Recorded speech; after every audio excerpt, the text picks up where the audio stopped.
Naglabas si Xiao Xuan ng isang malamig na tawa, nag-iimbita. Iwinagayway niya ang kanyang immortal artifact fan, at sumagot, ito ba ang paraan ng Azure Dragon True Monarch sa pag-iimbita ng isang tao? Hindi ba't ito ay paglalilang sa pangalan ng Hongmang Sect? Natapos siya sa pagsasalita at agad na iwinagayway ang fan ng mahinahon. Sa isang simpleng galaw, si Fang Qingyan ay napadpad, tumalsik sa dingding ng may malakas na tunog. Nagngingit-ngit siya sa kawalan ng paniniwala, hindi maaari. Si Xiao Xuan ay kakapasok pa lang sa Immortal Court. Paano siya nagkaroon ng ganitong uri ng kapangyarihan? Pagkatapos pumasok sa Integrated Body Realm, ang pinakamalaking pagkakaiba kumpara sa dati ay ang kakayahang maramdaman ang Power of Lock. Kasabay nito, naalaala niya nang nakuha niya ang swerte at sa wakas ay nag-breakthrough siya. Kaya pala, ito ang Power of Lock na sinasabi ng aking ama. Bumalik sa katotohanan, nagngingit-ngit siya ng kanyang mga ngipin, bukod pa rito, may ilang tao na may pambihirang talento na maaaring maramdaman ang Power of Lock, bago pa man pumasok sa Integrated Body Realm. Gayunpaman, kakaunti ang nakakaalam na ang Power of Lock ay talagang nahahati sa iba't ibang antas. Ang dahilan kung bakit mas malakas ang Immortal Court Emperor, kaysa sa lahat sa Immortal Court ay dahil mayroon siyang Power of Lock, na condensed sa sukdulan, na nagiging tinatawag na Immortal Spiritual Power. Ang apat na Great True Monarchs, ay nakakuha ng Immortal Spiritual Power, na ito mula sa Emperador, kaya mas malakas sila kaysa sa iba. Nakatanggap din ako ng gantimpala mula sa True Monarch, para sa aking mga kontribusyon at ito ang kapangyarihang ito. Dahil mayroon akong Immortal Spiritual Power, walang sinuman ang makakatalo sa akin. Posible kayang ang Xiao Xuan na ito ay may kapangyarihan na mas malakas pa sa Immortal Spiritual Power. Kung hindi, paano siya naging ganoon kalakas? Sa pagtatapos ng kanyang pag-iisip, bumagsak si Fang Qingyan sa lupa. Pagkatapos ay lumapit si Xiao Xuan ng paunti-unti, ang kanyang boses ay mahina at mapanganib, mas mabuti na bigyan mo ako ng paliwanag. Si Fang Qingyan ay nakahiga sa sahig, tulala, nakadikit sa sahig. Nagtaka siya sa pagkalito, ano ba ang nangyayari? Ito ang parehong maringal at hindi matitinag na presensya tulad ng Immortal Emperor Xiao Xuan noon. Si Xiao Xuan sa itaas ay nakatingin pa rin ng may malamig na ekspresyon, naghihintay ng sagot. Dali-daling lumuhad si Fang Qingyan upang magpaliwanag, kasalanan ko. Lahat ng aking pagkakamali ay dahil sa aking sariling katangahan at walang kinalaman sa Azure Dragon Monarch. Tiningnan siya ni Xiao Xuan nang may kamatayan sa kanyang mga mata at nagsabi, kunin mo ang iyong mga tao at umalis ka sa paningin ko kaagad.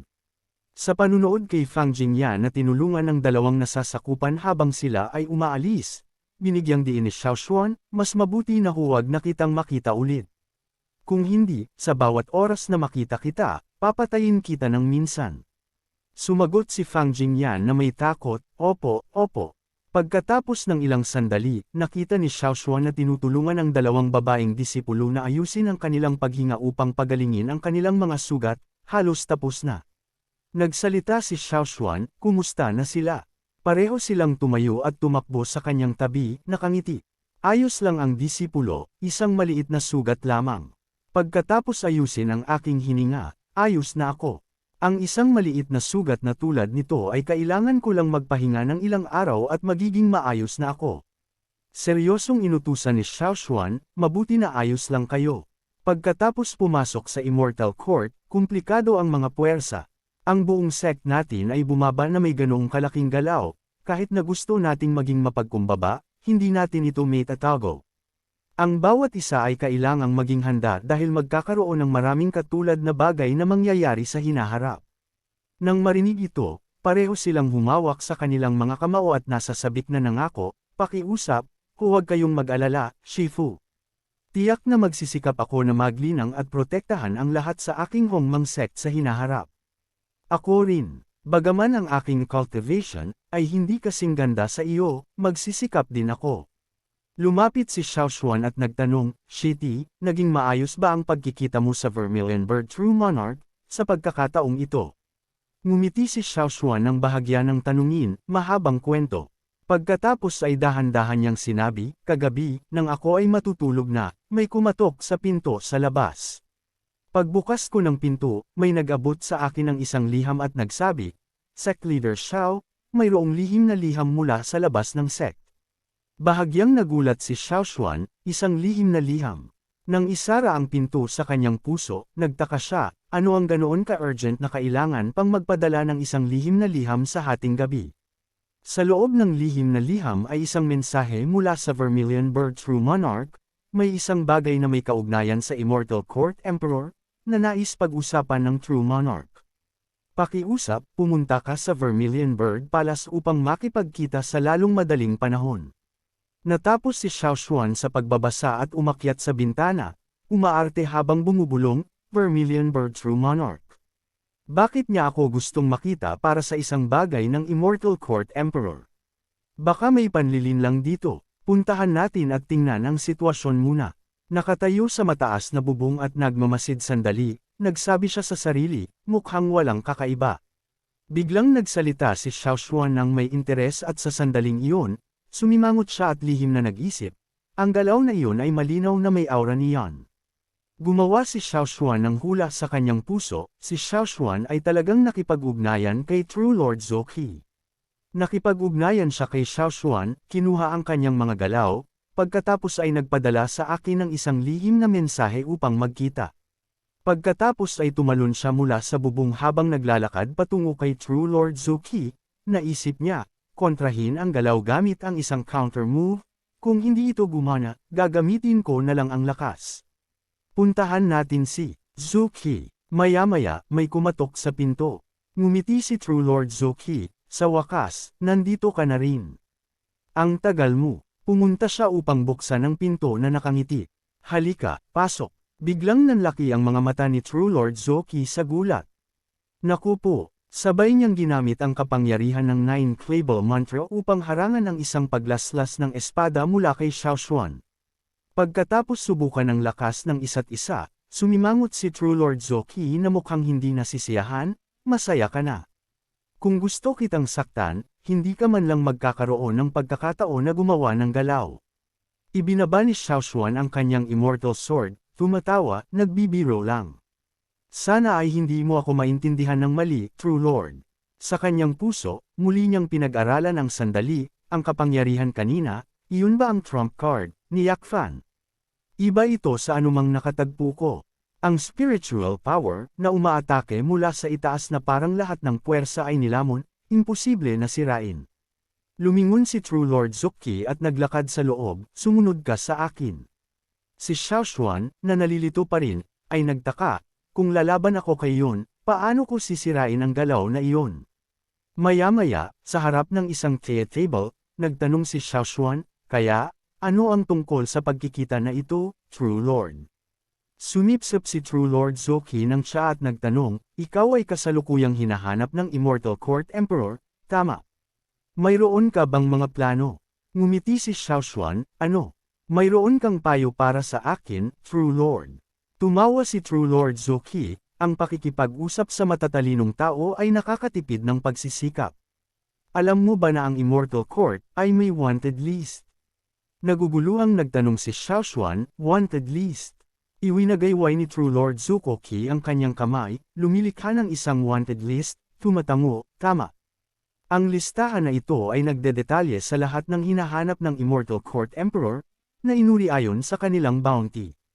Dahil sa iyo, ang wanted list, ay hindi nagbago sa loob ng daan-daang taon at ngayon, lahat ay bumaba ng isang pwesto. Nagulat kaming lahat doon. Tiningnan ni Xiao Xuan ang 4 na pangalan sa ibaba niya at nagtanong, ang mga pangalan sa listahan na ito ay hindi nagbago sa loob ng daan-daang taon. Tumango si True Lord Zouqi, tama. Ano ang magagawa natin sa mga taong gustong ilabas ng Immortal Court Emperor, ang mga warrant para sa kanila? Gayunpaman, ikaw ay isang exception. Ikaw ang unang tao mula sa Lower Realm, na hinahanap ng emperador at ang una rin na may ganoong mataas na bounty. Kung hindi siya nasa isang kritikal na panahon ng closed-door cultivation, ikaw at ang iyong Hongmang sect ay malamang na naging isang malaking gamot na pampalakas at nilunok na niya noon pa. Sumimangot si Xiao Xuan, kaya ako ngayon ang tanging buhay na target, na hinahanap sa listahan at malamang na makuha. Tumango si True Lord Zouqi bilang kumpirmasyon, tama. Pagkatapos ay bumantong hininga si Xiao Xuan, isa-isa lang ang mga problema. Tumawa si True Lord Zuki. Bigla siyang pumalakpak, Luo Chang, lumabas ka. Nagtaka si Xiao Xuan, si Luo Chang ba iyon? Si Luo Chang na nasa pangalawa sa wanted list, ayon sa sinabi ni True Lord Zhu.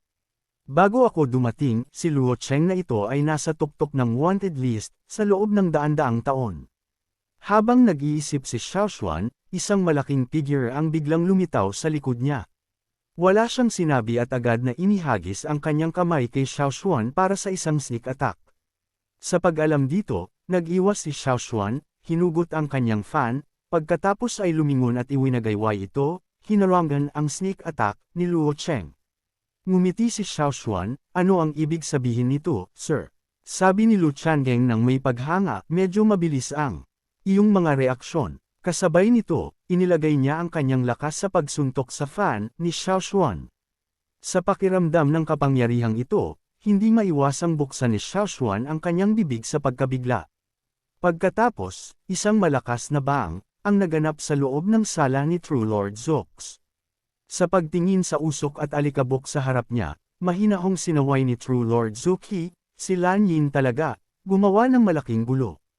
Wala talaga siyang tak. Tumingin din siya pabalik kay Luo Chang at nagtanong, kaya, ano ang tingin mo? Kinuskos ni Lu Changeng ang kanyang braso at tinasa, ang kapangyarihan na ginamit niya ay hindi mas mahina sa sarili kong Liuling Force. Narinig ito ni Zhou Kanjun, oh. Si Luo Chang, na ang mga mata ay matalas, tumingin kay Xiao Xuan na may ngiti at nagtanong, kung hindi ako nagkakamali, ang kapangyarihan na ginagamit mo ay malamang na mula sa Stellar Force, ng Void Abyss Immortal Emperor's Remains, tama. Lumabas si Xiao Xuan mula sa ulap ng alikabok at kinumpirma, sa totoo lang, tama ka. Pagkatapos ay iwinagayway niya ang kanyang fan, nagpapadala ng isang pagsabog ng Shilek Power, patungo kay Luo Chang na may malamig na tawa. Dahil alam mong ito ay Stellar Force, bakit hindi ka na lang sumuko? Narinig ito ni Luo Changeng, iwinagayway ang kanyang kamay at lumikha ng kanyang sariling Anti-Lock Power, galit na sumagot, ang yabang mo.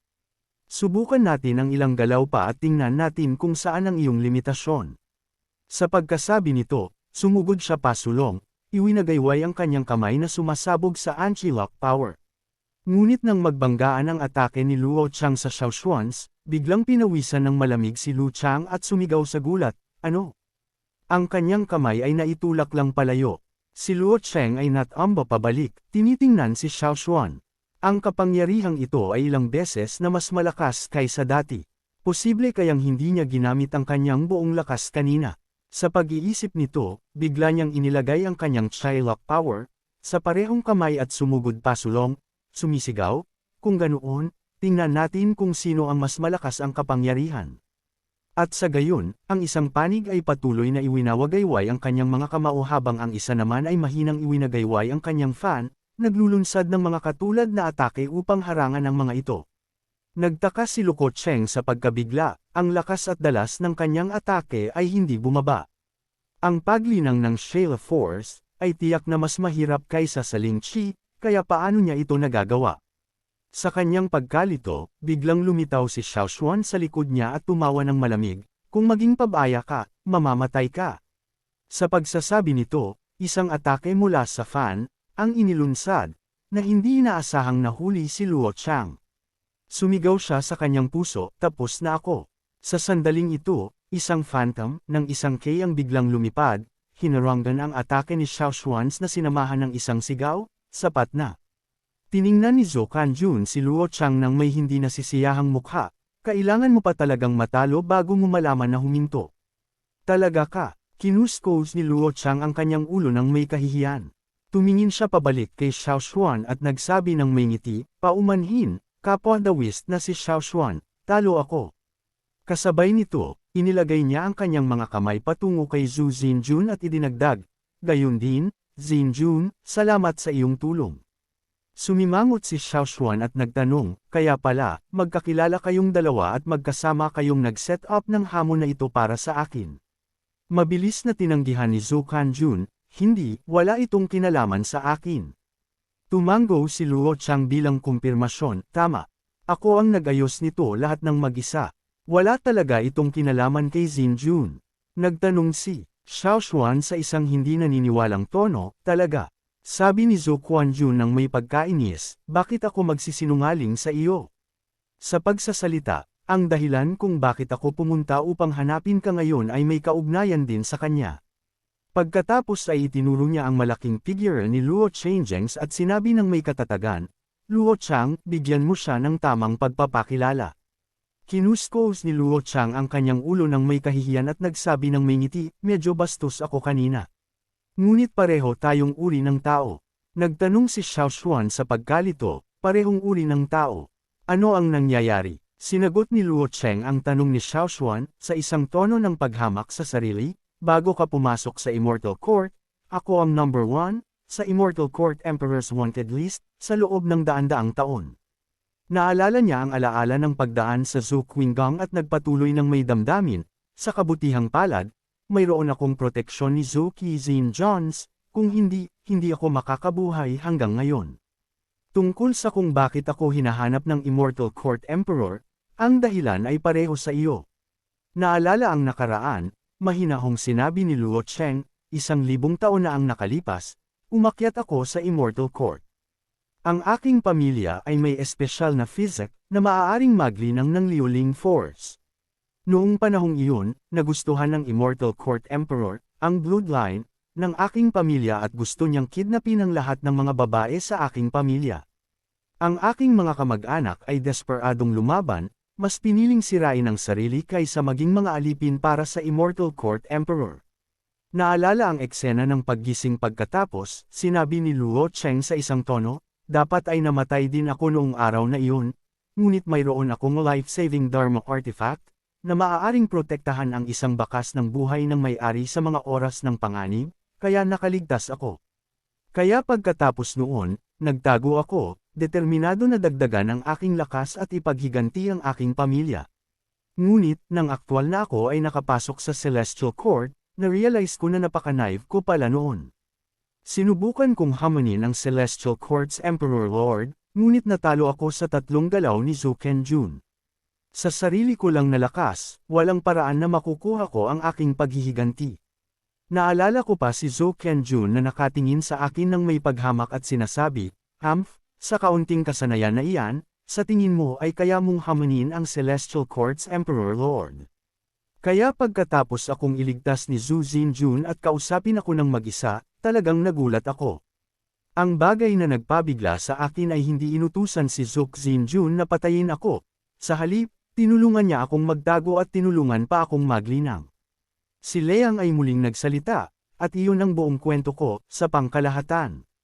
Tiningnan ni Xiao Xuan ang magandang babae na nakaupo sa tapat niya, itinaas ang kanyang kilay, paano naman ikaw? Kinuha ni Zhou Quanjun ang kanyang tasa ng tsaa, may kislap sa kanyang mata at nagsimulang magsalita, ang aking sitwasyon ay hindi talaga naiiba sa kanya. Ang aking clan, dahil sa aming bloodline, na hindi sapat na dalisay, ay pinatapon mula sa Upper Celestial Court. Alam mo, ang Teo Realm kung saan nakatira ang tunay na God Race, pababa sa Hongmen Continent. Sinusubukan ng clan leader na gamitin ang kapangyarihan ng Celestial Court Emperor Lord, upang makabalik sa Teo Realm. Naalala niya ang pagtatago sa isang sulok, nasaksihan ang pagpatay sa buong clan niya, ang kanyang tono ay dumilim, ngunit sa halip, ginamit kami ng Celestial Court Emperor Lord, ginawa kaming isang malaking pampalakas upang dagdagan ang kanyang cultivation. Nakaligtas lang ako dahil sa isang Dharma artifact na iniwan sa akin ng aking ama. Pagkatapos noon, ginawa ko ang lahat ng aking makakaya upang dalisayan ang aking bloodline, nagkukunwaring isang tao mula sa Taigu na bumaba upang maglinang. Isang tunay na God Race member, hindi isang pinatapon na inapo. Naniniwala ang Celestial Court Emperor Lord dito. Ginawa niya akong isang June, at nangako ako sa kanya na babalik ako sa Teo Realm, balang araw at dadalhin siya pabalik ng ilang immortal Ling Wutong, na doon lang tumutubo. Ito ay makakatulong sa kanya sa paglinang. Sumulyap si Zhou Xinjun sa isang malayong punto, na mukhang nag-aalala. Minsan nagtataka ako kung talagang nagtiwala sa akin ang Emperor Lord. Kung kailangan niya ako at hindi ko siya mabibigyan ng Immortal Ling Wutong, na iyon, tiyak na hindi niya papansinin ang God Race Act na ginawa ko. Hindi siya mag-aalinlangan na, I absorb, ako upang palakasin ang kanyang cultivation. Pagkatapos ay malakas na ipinukpok ni Zhou Qinjun ang kanyang tasa sa lamesa, binibigyang diin ang kanyang susunod na mga salita, ngunit ang lahat ng iyan ay nasa nakaraan. Idinagdag niya, bukod sa paghihiganti para sa aking inosenteng mga kamag-anak, gusto kong gamitin ang pagkakataong ito upang patunayan sa mga nasa Teo Realm, na kahit na hindi dalisay ang aming bloodline, hindi ito nangangahulugang kami ay mga talunan. Itinaas ni Zhou Qinjun ang kanyang kilay sa Xiaoshuan at inilagay ang kanyang mga kamay, Samandal pasulong, gusto kong ipakita sa kanila na mas malakas ako kaysa sa kanila. Si Xiaoshuan, na narinig ang kwento ng dalawa, ay nag-isip, mukhang ang Celestial Court, ay may ilang seryosong komplikadong politika. Biglang tumayo si Zhou Qinjun, tumitig ng matindi kay Xiaoshuan, Samandal pasulong, at inangat pa ang kanyang baba gamit ang kanyang kamay, sa tingin ko, magaling ka rin. Gusto mo bang sumama sa aming koponan? Ngumiti si Xiaoshuan, dahan daw ang tinutulak ang kanyang kamay, kung gusto mong makipagtulungan, bakit hindi mo sabihin sa akin kung ano ang makukuha ng aking Hongmang sect sa pagsali sa inyo? Mukhang medyo nahiya si Zhou Qinjun sa reaksyon. Maraming benepisyo, syempre, pagkatapos ay inabot niya ang kanyang kamay, naglalagay ng kaunting aura upang ipakita ang kanyang pagiging seryoso, halimbawa, ito. Pumayag ako na makipagtulungan kay Yan upang hanapin ang kumpletong 9 words through incantation. Kung sasang-ayon ka na makipagtulungan, maaari ko rin itong ibahagi sa iyo. Sa pagtingin sa kanyang hawak, nag-alinlangan si Xiaoshuan, kung talagang makukuha ko ang 9 words through incantation, kaakit-akit ang mga benepisyo, ngunit ang pakikipagtulungan kay Yan, hindi iyon ganoon ka-simple. Naalala ni Xiaoshuan nang hikayatin ni Yan si Jingyu na tumakas kasama niya, naramdaman ko ang pagdududa. Noong araw na iyon, nakita niyang hinahanap ako ng Celestial Court Emperor Lord, kaya pwede siyang tumakas na lang, pero hindi niya nakalimutan na paalisin si Jingyu kasama niya. At ang paraan niya sa paglapit kay Jingyu, isang tagalabas na nagawang makapasok sa eksklusibong yellow rank space ng royal family, parang pinaplano niyang i-target si Shangyu sa simula pa lang. Sa pag-iisip sandali, biglang naisip ni Xiaoshuan ang may-ari ng Zuko Palace. Isang pagdududa ang lumitaw sa kanyang isip. Nagsalita siya, sa pag-iisip sa ganitong paraan, hindi ba't ginagawa niya rin ang parehong bagay kay Zhou Qinjun? Naalala ang hindi pangkaraniwang pag-uugali ni Ye Fan kay Zhou Qinjun noon, lalo pang nagduda si Xiaoshuan. Nagbigay siya ng espesyal na atensyon sa kanya sa unang beses na nagkita sila, at ipinakita pa niya sa kanya ang lahat ng kanyang mga trump card, na itinago niya sa lahat ng gastos noon. Pagkatapos mag-isip, matapang na iminungkahi ni Xiaoshuan, Qinjun, may isa pa akong hiling. Papayagan mo ba akong suriin ang iyong Nent Soul? Nanlaki ang mga mata ni Zhu Xinjiang sa gulat, ang aking Nent Soul. Nagkumpas si Xiaoshuan gamit ang kanyang kamay habang nagpapaliwanag, opo. Hindi ko ito itatago sa iyo. Naglinang ako ng isang uri ng mahika na maaaring kontrolin ang isip ng ibang tao, kaya medyo sensitibo ako sa aura ng mga katulad na mahika. Ang boses ni Xiaoshuan ay naging seryoso, nagdududa ako na baka habang ibinibigay sa iyo niyan ang 9 words through incantation, nag-iwan siya ng isang uri ng marka ng mind control sa iyong katawan. Nagkunwari si Zhou Qinjun na hindi naniniwala, tinakto ng kanyang bibig gamit ang kanyang kamay at tumatawa, haha, nagbibiro lang si cultivator, Xiao.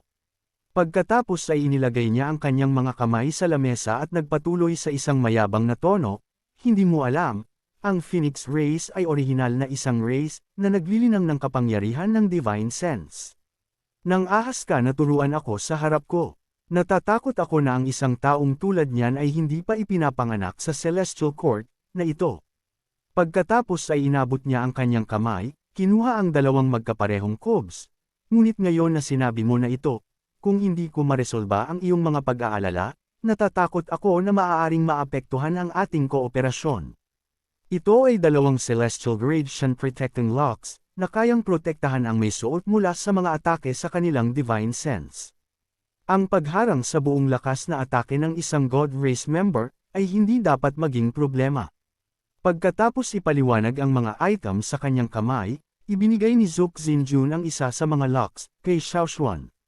Pagkatapos ay matalino niyang sinabi, kung pumayag si Cultivator, Xiao na makipagtulungan, ibibigay ko ang Dharma Artifact, na ito sa iyo at magsuot din ako ng isa sa aking sarili. Ano ang masasabi mo? Naisip ni Xiaoshuan sa sarili, mukhang walang dapat alalahanin. Pagkatapos ay nagtanong siya sa halip na sumang-ayon, kaya paano ang nilalaman ng kooperasyon? Itinaas ni Zhou Quanjun ang isang kamay na nakakuyong, na nagpapakita ng kanyang kasalukuyang intensyon. Hindi ko pa maaaring publikong labanan ang Celestial Court Emperor Lord, ngunit bibigyan kita ng lahat ng tulong sa loob ng aking kakayahan.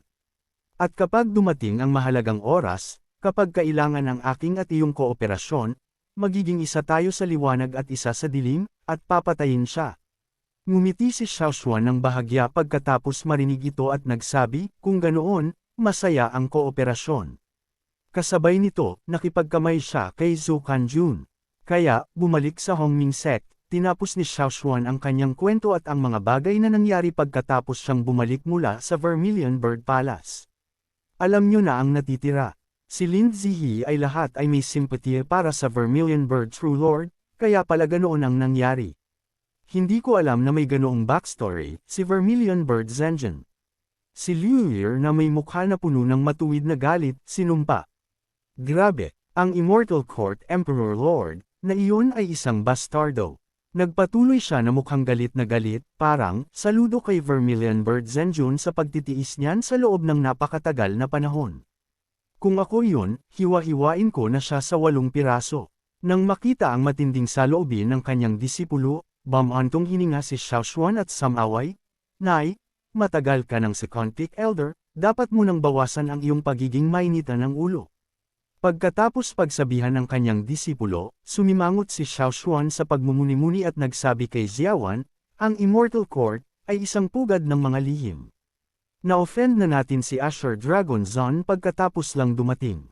Bagaman ang pagkakaroon ni Vermilion Bird Zenjin bilang backup ay mas mahusay kaysa sa pag-iisa. Sa pagsasabi nito, tumingin siya kay Xiaoshuan ng may hindi pagkakatiwala at nagbabala, ngunit pagkatapos ng lahat, si Vermilion Bird Zenjun ay nasa ilalim ng Immortal Court's Emperor Lord, sa loob ng napakatagal na panahon. Kailangan pa rin tayong maging maingat kapag nakikipagtulungan sa kanya. Lumapit si Xiaoshuan kay Xiaoshuan, tumingin sa kanyang mga mata at sinigurado ng may ngiti, huwag kang mag-alala. Alam ko ang ginagawa ko. Biglang sumulpot si Lin Ziyi mula sa likod ni Xiaoshuan, ngumingiti ng may kapilyuhan, Hi!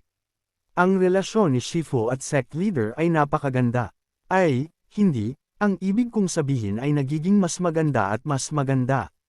Ito ay nagdulot kay Xiaoshuan na bahagyang sumungit, sumisigaw sa isang taranta na tono, ha! Si Liar din ay biglang sumiksik sa pagitan ng dalawa, tinignan ng masama si Xiaoshuan at sumanghal sa protesta, hindi. Ang relasyon ko kay Shifu ay mas maganda pa. Kinapitan niya ang braso ni Xiaoshuan at nagtanong ng may malawak na ngiti, Shifu, hindi mo gusto ang taong ito, tama. Si Zuan ay nakaramdam ng pagkahiya at hindi alam kung paano sisigot kaya tinakpan niya ang kanyang bibig at nagkunwaring umuubo, sinasaway, huwag na kayong magulo. Hindi ito sinang-ayunan ni Lier at nagpout, Shifu.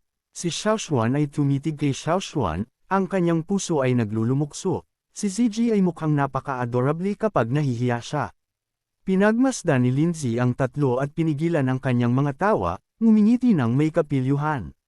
Napansin ang ekspresyon na iyon, tiningnan ni Xiaoshuan ang kanyang disipulo at inutusan, sige na, maliit na Shi, itigil mo na ang paglaliko. Puntahan mo si Muhan at ang iba pa.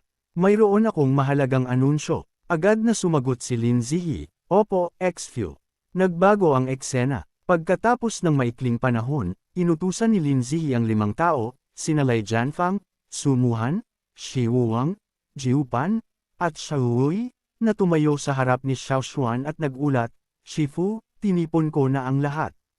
Nakatayo sa mataas na plataporma at nakatingin sa ibaba, inulit ni Xiaoshuan ang kamakailang hindi magandang bagay na nangyari sa sect ngayon.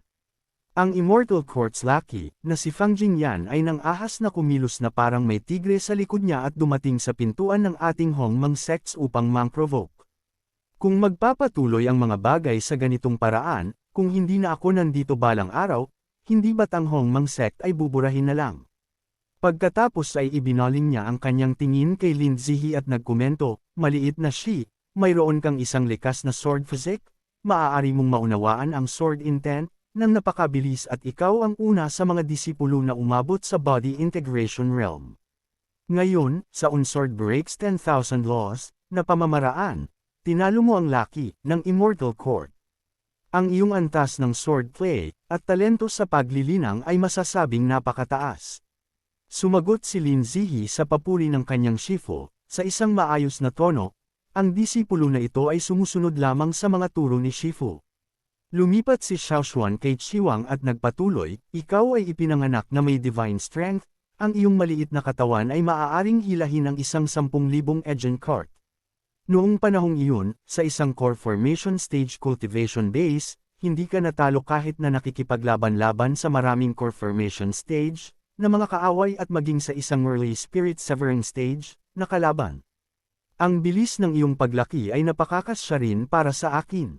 Pinuri ni Xiaoshuan, si Chu Wang ay masayang kinuskos ang kanyang ulo at malakas na sinabi, salamat, Shifu. Pagkatapos ay ibinaling ni Xiaoshuan ang kanyang tingin kay Su Muhan at pinuri, Muhan, sa kaunting gabay lamang mula sa akin, nagawa mong gisingin at daliseyan ang 10th grade na mga gamot, ang Mero Cleansing Pill, at ang Origin Strengthening Pill, na iyong dinalisay ay tumulong pa sa buong Hongmang sect na umakyat sa Immortal Court. Ang iyong mga kontribusyon ay hindi matatawaran. Narinig ito, na mula ang mga pisngi ni Sumuhan sa kaligayahan at mahinahon na sinabi, Shifu. Sa wakas, sumulyap si Xiaoshuan kina Lei Jianfang, Jiu Pan, at Xiaohui at tinasa sila isa-isa, kung tungkol sa inyong tatlo, hindi na kailangang sabihin pa. Ang isa ay ang sect leader, ng 10,000 Pick sect, ang Sword God, na pumapatay ng mga immortals, sa bibig ng lahat. Ang isa ay bihasa sa Path of Poison, at minsan ay kumatawan sa bansa sa labanan, bilang isa sa 4 na Great Spirit Severing Experts, na lumahok sa digmaan ng pambansang kapalaran. At ikaw, mayroon kang bloodline, ng Divine Dragon, na may pambihirang talento. Kinuskos ni Xiaoshuan ang kanyang ulo ng awkward at mahinahon na sinabi, masyadong mabait si Shifu. Pagkatapos magsalita tungkol sa lahat, nilinis ni Xiaoshuan ang kanyang lalamunan, seryosong nag-sum up, at mahinahong nagbabala, ang iyong talento at pag-unawa ay lahat ay first rate. Ngayon, ayokong sisihin ng sinuman sa inyo, ngunit umaasa lang ako na maaari mong maunawaan na pagkatapos pumasok sa Immortal Court, ang mga puwersa ay magulo at komplikado. Na-target na tayo, sa hinaharap, ang mga katulad na provocations, ay tataas lamang, hindi bababa. Ang bawat isa ay dapat maging handa na harapin ang hindi inaasahang panganib sa anumang oras. Pagkatapos makinig sa mga tagubilin ni Xiaoshuan, tumungala si Lei Jianfang sa kanyang Shifu, nagpapahayag ng kanyang matinding resolusyon at nagsabi, sa Immortal Court, mayroong hindi mabilang na mga experts. Bagaman ang aming kasalukuyang cultivation, ay hindi sapat upang protektahan ang Hongmang sect, ngunit Shifu, pakiusap, magpahinga ka. Tiyak na hindi namin bibiguin ang iyong mga inaasahan. Tiyak na aabant kami ng mabilis. Habang nagsasalita, idiniin ni Lei Jianfang ang kanyang kamay sa kanyang dibdib na nagpapakita ng kanyang pangako. Si Lin Xi na may nagniningning at kumpiyansang ekspresyon ay itinaas ang kanyang kamao ng masigasig at nangako, tama iyan, Shifu. Tiyak na maglilinang ako ng mas masipag at laging maging handa na protektahan ang Hongmang sect kasama ang lahat. Ang iba ay nagkaisa rin na sumigaw, kami rin. Pinuri ni Xiaoshuan, napakagaling. Kasabay nito, inilabas niya ang kanyang aura at kumuha ng ilang storage rings. Pagkatapos matanggap ang ring, mula kay Xiaoshuan, mausisang nagtanong si Lin Zihi, Shifu, ano ang nasa loob nito? Ipinaliwanag ni Xiaoshuan ng seryoso, kasalukuyan, kayong lahat ay nakapasok na sa body integration stage, at nagising na ang inyong mga espesyal na physics. Ito ang plano sa paglilinang at ilang resources, na dinisenyo ko batay sa natatanging katangian ng bawat tao.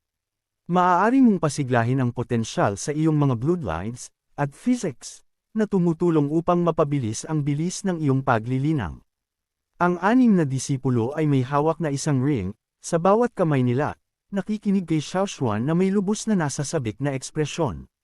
Tiningnan ni Xiao Xuan ang kanyang mga disipulo ulit at idinagdag ng may ngiti. Bukod pa rito, narinig ko rin na ang Luyun City sa ilalim ng pamamahala ng Su family ay nagmina ng ilang mineral veins, na may lubos na masaganang output. Kung wala kayong sapat na materyales para sa pagdalisay ng mga pills, maaari ninyo itong kunin mula sa National Treasury ng Great Qin. Sa pag-iisip sa napakalaking yaman na nakolekta niya mula sa kanyang mga negosyo, lalo pang nasasabik si Xiao Xuan at kinumpirma ng may ngiti. Sa tingin ko, ang mga bagay na ito ay sapat na upang suportahan ang Hong Mang sect sa darating na mga taon at maging sa mas matagal na panahon sa hinaharap. Nagpatuloy si Xiao Xuan sa pagsasalita ng may buong kumpiyansa sa kanyang mga disipulo. Ang kinabukasan ng Hong Mang sect ay nakasalalay sa inyong lahat. Narinig ito ng 6 na disipulo at ang bawat isa sa kanila ay ngumiti ng maliwanag, sumasagot ng sabay-sabay, opo. Pagkatapos umalis ang mga disipulo, ang electronic board ay nagload din ng isang serye ng mga mensahe ng pagbati. Ding! Natuklasan na ang disipulo sa ilalim ng tulong ng host ay nakatanggap ng 500,000 high-grade spirit stones, ginantimpalaan ng 1,000 beses. Ang host ay tumatanggap ng gantimpala na 500 milyong high-grade spirit stones. Ding! Natuklasan na ang disipulo sa ilalim ng tulong ng host ay nakatanggap ng ilang cultivation methods, ginantimpalaan ng 100 beses. Ang host ay nakatanggap ng gantimpala na isang cultivation method fusion opportunity. Ding! Natuklasan na ang disipulo sa ilalim ng tulong ng host ay nakatanggap ng ilang sandata. Ginantimpalaan ng host ng 2,000 X bonus, nakatanggap ng isang great enhancement opportunity, na naaangkop sa mga cultivation methods, dharma artifacts, at marami pa. Hinaplos ni Xiao Xuan ang kanyang baba pagkatapos basahin, hehe, hindi masama, 500 milyong Supreme Spirit Stones. Kahit na gamitin ko silang lahat upang, I absorb, ang lingchi para sa paglilinang, ang kabuuang halaga ay sapat na para sa libu-libong mga disipulo ng Hong Mang sect upang maglinang sa Tribulation Transcendence Realm. Sa pag-iisip sa 2 gantimpala na Yushan, na mayroon pa siya, lalo pang nasabik si Xiao Xuan. At mayroon ding cultivation method fusion opportunity. Maaari akong magpatuloy sa pagkolekta at pag-aaral ng mga bagong pamamaraan, pagkatapos ay, I fuse, silang lahat. Sa pagkakataong ito, kailangan kong magkolekta ng mas marami pa. Kung ang bilang ng mga fused methods, ay umabot sa daan-daan o libu-libo, sino ang nakakaalam, baka maabot ko ang ilang pambihirang realm. Astig, tungkol sa Great Enhancement Opportunity, kahit na hindi ko alam kung gaano karami ang maaari nitong dagdagan, tiyak na hindi ako bibigwi ng mga produkto ng system. Sa madaling salita, sa kasalukuyang mapanganib na Immortal Court, parang ako ay natutulog at may nag-abot sa akin ng isang unan. Biglang naalala ni Xiao Xuan ang isang bagay at bulalas niya, ay, oo. Bago ako umakyat, sinabi ko rin kay Galen na gamitin ang Intelligence Network ng Tanji Tower upang maghanap ng iba pang mga labi ng Xuan Immortal Emperor. Nagtataka ako kung may balita tungkol doon. Sa pag-iisip sa Immortal Court's Emperor Lord, naisip ni Xiao Xuan sa sarili niya, anuman ang mangyari, bago lumabas ang matandang geyser, na iyon mula sa seclusion, dapat magsimula na ako sa paggawa ng mas maraming paghahanda.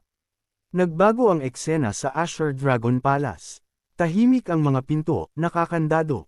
Galit na galit si Azure Dragon True Lord, sumisigaw, walang silbi. Kasabay nito, ginamit niya si Ling Shi na parang isang agos ng tubig upang buhatin si Fang Xingyan at parusahan siya. Nakita ni Fang Xingyan na hirap siya sa paghinga. Nagmamakaawa, totoo, True Lord, patawarin mo ako. Alam ng nasasakupan na ito, alam niya na siya ay mali. Hindi pa rin huminto si Azure Dragon True Lord. Galit na nagtanong siya, sino ang nagsabi sa iyo na I offend si Xiao Xuan? Mukhang masyado akong maluwag sa iyo. Ngayon, hindi mo lang sinira ang aking mga plano kundi ginawa mo rin ang Azure Dragon Palace na mawalan ng mukha. Ang puwersa sa leeg ni Fangings ay nagdulot ng kanyang boses na lumabas sa maikling pagputol. True Lord? Sa pagkakataong ito, ang nasasakupan na ito ay pumunta sa Hong Mang sect at gumawa ng isang espesyal na pagtuklas. Gusto niyang humingi ng kapatawaran sa kanyang mga krimen. Si Asher Dragon True Lord ay naging medyo interesado nang marinig iyon at bahagyang huminto. Pagkatapos ay pinakawalan niya si Fang Jingyan sa lupa at malamig na nagsabi, "Pakinggan natin." Si Fang Jingyan ay pinakawalan, ibinaba ang kanyang ulo at niyakap ang kanyang leeg, umuubo ng malakas. Pagkatapos niyang makabawi ng hininga, tumangala siya at sinabi, "Ngayon, nang ang nasasakupan na ito ay umatras sa pagkatalo, natuklasan niya na ang Hongmang sect ay nagtatago ng aura ng mga tao mula sa iba pang immortal courts." Ang ekspresyon ni Fang Qingyans ay naging seryoso habang nalaala niya ang oras na iyon. Idinagdag ng may kataimtiman, ang aurang ito ay lubhang nakatago. Mahirap itong matuklasan maliban na lang kung lalapit ka. Natatakot ako na ang kanilang cultivation ay hindi mas mababa sa integrated body 10th stage. Ang nasasakupan na ito ay hindi ng ahas na kumilos ng padalos-dalos kaya nagmadali siyang bumalik upang magulat sa True Lord. Mukhang hindi nagulat si Your Dragon True Lord at ngumiti. Ito rin ay inaasahan ko. Pagkatapos ng lahat, ang maliit na batang iyon ay masyadong mataas ang profile. Hindi maiiwasan na makaakit siya ng atensyon ng iba. Si Fang Qingyan, na nakaluhod sa lupa, maingat na nag-propose kay Asher Dragon True Lord, "Kung pinahahalagahan mo ng husto si Xiao Xuan, hindi mo ba gustong magpadala ng isang tao upang ipaalam sa kanya ngayon at gumawa sa kanya ng isang pabor?" Ipinikit ni Asher Dragon True Lord ang kanyang mga mata nang walang pakialam at mahinahon na sumagot, hindi nagmamadali. Pagkatapos ay binuksan niya ang kanyang mga mata at tumingin ng hindi malinaw sa isang lugar, nagpapahayag ng kanyang hindi kasiyahan habang nagtatanong, "Ano ba si Xiao Xuan? Karapat-dapat ba siya na magmadali akong magpadala ng isang tao sa kanyang pintuan ng paulit-ulit?" Sa pag-iisip sa paraan ng pagtrato ni Xiao Xuan sa kanyang mga tao, nahirapan si Asher Dragon Lord na lunukan ang kanyang galit at nagpatuloy, "Sa pagkakataong ito, nang ahas siyang kumilos laban sa iyo, na nagpapalo rin sa mukha ng aking Asher Dragon Palace. Ang ganoong kay abangan at kamangmangan, oras na para turuan siya ng leksyon." Sa puntong ito, seryosong inutusan ni Asher Dragon True Lord ang kanyang nasasakupan. Imbestigahan ng maingat kung may iba pang tao na nagbabantay sa kanya kamakailan. Kapag dumating ang oras, personal akong pupunta upang makita si Xiao Xuan upang malaman niya kung sino ang dapat niyang sandigan sa Immortal Court na ito. Umupo ng tuwid si Fang Qingyan at malakas na sumagot, "Naiintindihan." Nagbago ang eksena sa isang mountain island ng Hongmang sect. Sa isang silid na nakasarado ngunit maliwanag pa rin, si Liu Miser ay may dalang isang mangkok ng isang bagay patungo kay Xiao Xuan na nagpapakita ng pag-aalala at pag-aalaga habang sinasabi, "Shifu, nagpakahirap ka ngayon sa pagpapagaling sa amin. Ito ay sopas na niluto ko mula sa 12-dosenang mga halamang gamot tulad ng snow ginseng, baikuo, at heavenly silkworm linggi. Ito ay mahusay para sa pagpuno ng anchi, pakiusap, inumin mo ito kaagad."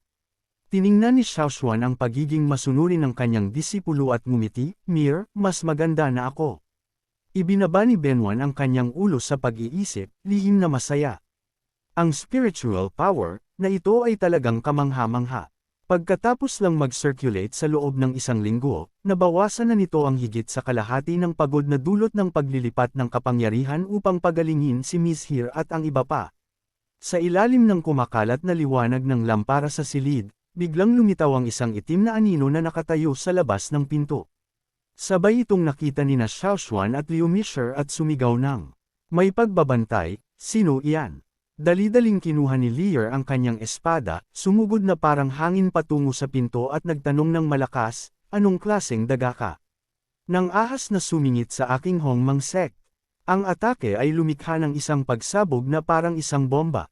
Ang usok ay umalangaw na may kasamang mga durog na bato at lupa, pati na rin ang figure na nakasuot ng itim na balabal na nakita. Lumipad siya. Si Liu Mier ay hinawakan ng aisle ng kanyang espada gamit ang parehong kamay, nakatitig ng matindi sa pinto. Si Xiao Xuan ay tumayo mula sa kanyang upuan at tumingin sa labas ngunit hindi nagsalita. Ang misteryosong tao ay lumitaw mula sa makapal na usok at alikabok at malakas na inanunsyo, "Nag-set up ako ng isang malakas na barrier, na kahit sumigaw ka hanggang sa mawalan ka ng boses, walang makakarinig sa iyo." Pumasok siya sa silid. Sa kanyang kamay ay isang maalab na apoy na maliwanag na nasusunog. Ang kanyang mukha ay masama at nagtanong sa isang malamig na boses, "Sino sa inyong dalawa si Xiao Xuan, ang sect leader ng Hong Mang sect?" Tinutukan ni Xiao Xuan ang mga nasusunog na apoy, tahimik na nag-iisip sa sarili, "Teka muna, ang apoy na iyon, mukhang galit na galit ito ngunit walang init na lumalabas dito." Sa halip, naglalabas ito ng nakakakilabot na lamig. Na-corner sa sarili niyang bahay ng isang random na lalaki na humihingi ng sagot. Sinabi ni Liu Mir, "Ano ngayon sa iyo?" At sumigaw, "Kainin mo ito." At iwinagayway ang kanyang espada na parang isang ibos. Ang biglaang galaw ng kanyang disipulo ay lubos na ikinagulat ni Xiao Xuan, na nagdulot sa kanya na sumigaw, "Mayor, teka." Nang makita ang aura ng espada na paparating, ngumiti lang ang misteryosong lalaki. Habang lumalakad patungo sa sarili niyang hukay, itinulak niya ang kanang kamay niya na may hawak na apoy. Pinalabas niya ang baliw na impyerno na naglalayong sunugin si Lear. Nang papalapit na ang apoy para lamunin siya, sa wakas ay napagtanto ni Lear na may mali. Sa pag-aalala, naisip niya, "Teka, may mali sa apoy na to." Sumigaw si Xiao Xuan, "Ingat!" Kasabay nito, sumugod siya gamit ang kanyang dalawang lilang espada para hatiin ang apoy.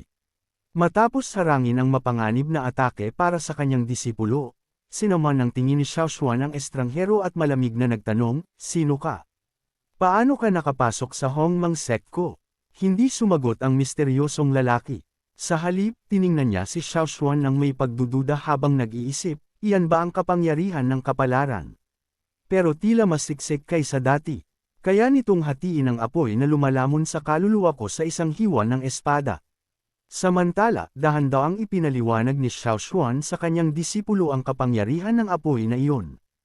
Ang bagay na iyon ay ang apoy na lumalamon sa kaluluwa. Mayroon itong nakakabaliw na kapangyarihan na lumulusaw. Kung hindi mo ito kayang labanan, masisira ang kaluluwa mo at magiging isang walang isip na zombie na ang tanging alam ay pagpatay. Nanginginig sa takot si Lear. "Ano?" Sigaw niya habang nanginginig ang kanyang kaluluwa. Biglang tumawa ng malakas ang misteryosong lalaki na nasa pintuan. "Haha, mayroon kang magandang mata, mukhang ikaw ang babae ni Xiao Xuan." Bahagyang natigilan si Xiao Xuan at maingat na nagtanong, "Kilala mo ang nakababata kong kapatid?" Inabot ng misteryosong lalaki ang kanyang kanang kamay, gumawa ng isa pang apoy, at mayabang na humalaklak, "Hindi ko pa siya kilala, pero kapag nahuli ko kayong dalawa, malapit na siyang magmakaawa sa pintuan ko." Ikinaway ni Xiao Xuan ang kanyang espada, ipinagtanggol ang sarili laban sa mga apoy na inihahagis ng kalaban. "Mangarap ka," matalas niyang sagot. Pero sa pagkakataong ito, ang kapangyarihan ng apoy ay lumampas sa kakayahan ni Xiao Xuan. Tumilapon siya ng paatros, umungol sa sakit, at nabitawan ang dalawang lilang espada. Maging si Lear, na malayo sa kanya, ay natamba at halos hindi na makatayo. Nang makita ang dalawang babae, ang isa ay nakaupo sa lupa na kawawa, at ang isa naman ay nahihirapang ipagtanggol ang sarili, hindi napigilan ng misteryosong lalaki ang kanyang mayabang na tawa. "Haha, alam kong malakas ang espesyal na kapangyarihan mo, pero mukhang hindi mo pa ito napagkadalubhasaan ng matagal, eh. Sa ganyang kapangyarihan, hindi mo ako mapipigilan. Kung ganun, maging mabait na mga babae kayo at sumama na sa akin." Habang nagsasalita siya, ibinaba niya ang kanyang kamay, gumawa ng kakaibang aura na parang umaagos na tubig. Pagkalipas ng ilang sandali, ang magulong enerhiya ay kumalat sa buong silid. Ngini siya ng misteryosong lalaki, tumatawa ng malakas, "Pero kung hindi ka darating para iligtas sila, Xiao Xuan, huwag mo akong sisihin kung maging magaspang ako." Haha, nang makita ang pinagmula ng kakaibang aura na nakapaligid sa kanya, nanlaki ang mga mata ni Xiao Xuan sa pagkabigla at naisip, masama to. Pagkaraan ng 2 oras, ang silid ni Xiao Xuan ay naging magulong labanan, at wala kang makikitang sinuman doon. May isang tabing ng aura na nakasabit sa gitna ng silid na nagpapakita ng larawan ni Lear at Xiao Xuan, kasama ang mensahe ng misteryosong lalaki. "Xiao Xuan, ang babae mo at ang kanyang disipulo ay nasa kamay ko. Kung gusto mo pa silang makita, pumunta ka sa palasyo ng White Tiger Empire sa loob ng 7 araw." Matapos matanggap ang mensahe mula sa misteryosong lalaki, biglang sumeryoso ang mukha ni Xiao Xuan at naging hindi mabasa. Sumulyap sa kanya si Sumuhan at dahan-dahang hinulaan, "Shifu, mukhang may kontrabida na pumasok sa Hongmang sect at kinidnap ang pinuno ng sekta sa hating gabi. Seryosong sinabi ni Su-han, bukod pa rito, ang taong ito ay dapat na umabot sa ikasampung antas ng integrated body, kung hindi nila ito magagawa ng tahimik. Si Lin Yehi, na tahimik na nag-iisip, ay biglang nagsalita ng naguguluhan, ang White Tiger Empire. Naalala ko na iyan ay isa sa mga bansa na lumahok sa Great War of National Fate, noon. Ang asong magnanakaw na ito ay miyembro ng Immortal Court. Bakit niya gustong pumunta si Shihan sa palasyo ng White Tiger Empire sa mundo ng mga tao para hanapin siya? Pagkatapos ay pumasok si Lin Fang na mukhang balisa para hanapin si Xiao Xuan. Shifu, narinig kong nandito ka kaya may mahalaga akong ulat, masigla niyang sinasabi. Pero nang makita ang magulong tanawin sa loob, biglang huminto si Lin Fang, natulala, at bulalas, anong nangyari dito? Hindi lumingon si Xiao Xuan, sumulyap lang siya sa gilid para magtanong, ano ang gusto mong sabihin sa akin? Naalala ang pangunahing bagay na kailangan niyang iulat, seryosong sumagot si Lin Fang, nagpadala ng mensahe ang nakatatandang kapatid na si Marshall. May balita ang Tonje Pavilions Intelligence Network, doon, isa sa mga guho ng Void Abyss Immortal Emperor, ay matatagpuan sa kabisera ng White Tiger Empire. Pagkatapos ay nasabi ni Shai, ang White Tiger Empire na naman. Si Lei Jianfang, na walang kamalay-malay sa nangyari kina Xiao Xuan at Liu Mishair, ay blanko na tiningnan ng lahat at muling nagtanong, ano pa ang may kinalaman sa White Tiger Empire? Nang maalala, nagalit si Xiao Xuan, hinugot ang kanyang espada, naglabas ng aura na parang nagngangalit na apoy, at hinati ang tabing ng aura na malabong nagpapakita ng imahe ni Xiao Xuan at Liu. Ang pagsabog na iyon ay naging dahilan para manlaki ang mga mata ni Lin Fang at Lin Jihi sa pagkabigla. Kasabay nito, ang mukha ni Xiao Xuan ay malamig na parang yelo at itinaas niya ang kilay para may galit na ipahayag, kung may asong ng ahas na saktan ang nakatatandang. Kapatid kong Marshall, dapat ay maghanda silang maging durog na alikabok. Pagkatapos, tahimik siyang naglakad patungo sa pintuan. Bago umalis, hindi niya nakalimutan na turuan ang kanyang mga disipulo ng may napakabayaning tono, bantayan ninyo ng maigi ang Hongmang sect. Kahit pa kailangan kong durugan ang buong palasyo ng White Tiger Empire, tiyak na ibabalik ko ang nakatatandang kapatid kong Marshall. Sabay-sabay na nag-ipon ng kamao sina Lin Fang, Su-han, at Lin Zihi at parang, nakuha namin iyan. Pupunta kami sa White Tiger Upper Kingdom sa loob ng 3 araw. Ang mga sundalo ay tumilapon at bumagsak sa loob ng pangunahing bulwagan, umiiyak ng kawawa. Tumalon sa gulat ang pinuno ng White Tiger Upper Kingdom at galit na Yumangal, paano ka ng ahas? Sino ang nang ahas na pasukin ang palasyo ng aking Bahao Kingdom? Pumasok si Xiao Xuan, bawat hakbang ay matatag at kahanga-hanga, at inihayag ng may malakas na boses, ako ang sinasabi mo. Habang dinudurog ang palasyo ng Bu Kingdom, huminto siya para bigyang diin ang kanyang pagkakakilanlan, ako si Xiao Xuan. Nang marinig ang kanyang kilalang pangalan, nanigas ang pinuno. Nang inig ang boses niya habang nagsasalita, ikaw si Xiao Xuan. Nang makita ang malamig na kilos ni Xiao Xuan at ang malakas na aura na nagmumula sa kanya, hindi napigilan ng pinuno ang makaramdam ng takot sa kanyang puso. Matagal na niyang naririnig ang malupit na paraan ni Xiao Xuan, ang pambansang preceptor ng Grand Qin Upper Kingdom, kung paano niya winasak ng mag-isa ang Lion Upper Kingdom at maging ang pagpapagala-gala ng ilang human immortals mula sa Immortal Court para sa kanilang buhay. Ang pagsaksi sa pressure na ito ng personal, malinaw na hindi siya ordinaryong tao. Sa pag-iisip nito, nagpapawis ang mukha ng pinuno dahil sa matinding takot. Isang gwardya na nakakapit sa kanyang espada bago ang dibdib ay maingat na humakbang pasulong na may layuning atakihin si Xiao Xuan habang sinisinyasan ng iba, protektahan ang kamahalan. Patayin ang manlulupig ng walang awa. Sumulyap si Xiao Xuan sa mga sundalo na may kalahating sara na mga mata at may paghamak ng umisi, masyado kayong nagmamalaki, hindi ba? Kasabay nito, pinalabas niya ang sarili niyang malakas na aura na parang nagngangalit na bagyo na nagtulak sa mga gwardya paatros. Ang mga gwardya ng imperyo ay lumilipad sa iba't ibang direksyon, nagbanggaan sa isa't isa ng may mga daing ng sakit, ayak-iya. Nang makita ang kanyang mga tauhan na nabigo laban kay Xiao Xuan, yumangal ang pinuno sa galit, Xiao Xuan, masyado mo nang inaabuso. Kasabay nito, pinadaloy niya ang kanyang ki na handa ng gumanti.